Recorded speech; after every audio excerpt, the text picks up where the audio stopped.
বড় বড় করেই করছি। ঘন ঘন অত নিখুঁত ডিজাইন করে লাভ নেই, সব তো ঢেকেই যাবে। ছিল বটে একখানা ওই বাক্সটি নে, তাতে সব বোঝাই করা জহর মানি, এই তো সেদিন প্রথম গানে স্কুলে।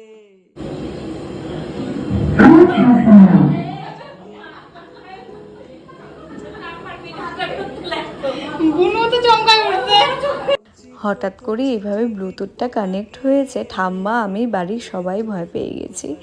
যাই হোক, গল্প করতে করতে দেখো ওপরের ভিটের আলপনাটা হয়ে গেছে। বড় বড় করে করেছে তো খুব দ্রুত হয়ে গেল এখানে আলপনাটা। একটু মোটা মোটা করে করেছি, তবে পরিষ্কার করে করেছি তো, তাই বেশ ভালোই লাগছে সামনে থেকে দেখতে। এরপরে করছি যেখানে ঘট বসানো হয় সেটা সামনেটুকু।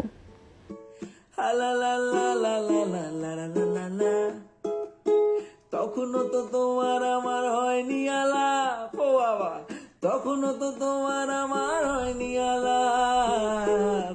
ব্যাস, মন্দিরের ভেতরে যেটুকু আলপনা করা ছিল পুরোটা হয়ে গেছে। এরপরে করছি যেখানে আমাদের মন্দিরে ঢোকার যে জায়গাটা, সেইটুকু এখানেও একদম সিম্পলভাবে আলপনা করেছি। এরপরেই ডাক পড়লো খাওয়ার জন্যে, ভাতও হয়ে গেছে। সবশেষে এখানে এটা কি মিষ্টি কুমড়া পাতা না চাল কুমড়া পাতা আমার ঠিক মনে নেই, সেটার বড়া হচ্ছে। এদিকে আতপ চালের ভাতও হয়ে গেছে। আলপনা এইটুকুই থাক, তারপর খাওয়া দাওয়া করে বাকি যেটুকু আছে পুরোটা কমপ্লিট করে নেব। এই তো এদিকে সোনুও চলে এসেছে, তার সাথে রাতুলও চলে এসেছে। রাতুল এর আগে কখনো আমাদের বাড়িতে সঞ্জমি রাতের ভাত খায়নি, জানি না কেন, কোনো না কোনো কারণবশত কোনো বছরেও খেতে পায়নি। তাই এবছর আগে থেকে বলে রেখেছিলাম রাতে কিন্তু এখানেই খেতে হবে। ভাত নিয়ে নিয়েছি, তার সাথে ভাজা নিচ্ছি।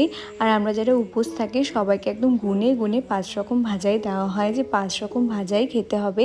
এখানে কুমড়ো ভাজা, কারকোল ভাজা, বেগুন ভাজা, পটল ভাজা আর আলু ভাজা দিয়েছে। আর তার সাথে এই যে পাতার বড়া, আর এদিকে নিয়ে নিলাম আমি মুগের ডাল।